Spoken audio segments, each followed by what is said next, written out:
Hello all welcome to Divya diaries. అందరూ ఎలా ఉన్నారు ఫ్రెండ్స్? నేనైతే చాలా చాలా బాగున్నాను. So please subscribe to my channel. కొత్తగా మన ఛానల్ చూసేవాళ్ళైతే సబ్స్క్రైబ్ చేసుకోండి, లైక్ చేయండి అండ్ అలాగే షేర్ చేయండి, బెల్ ఐకాన్ని క్లిక్ చేయండి. సో టుడే ఈరోజు స్పెషల్ ఏంటంటే గుడ్లు కూర అండ్ అలాగే ఉప్పు చేపల కర్రీ.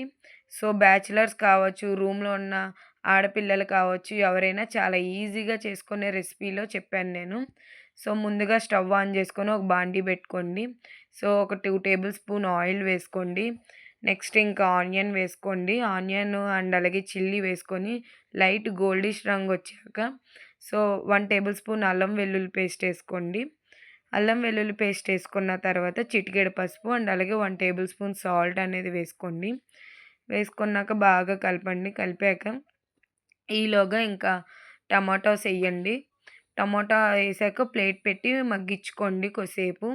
నెక్స్ట్ ఇంకోటేంటంటే ఈ పక్కన స్టవ్‌లో ఇంకా ఎగ్స్ అనేవి పెట్టుకొని మంచిగా ఉడికాక పీల్ తీసేసుకోండి. ఇంక ఈలోగా టమాటా మగ్గాక ఇంకా కారం అనేది జల్లుకోండి మంచిగాను.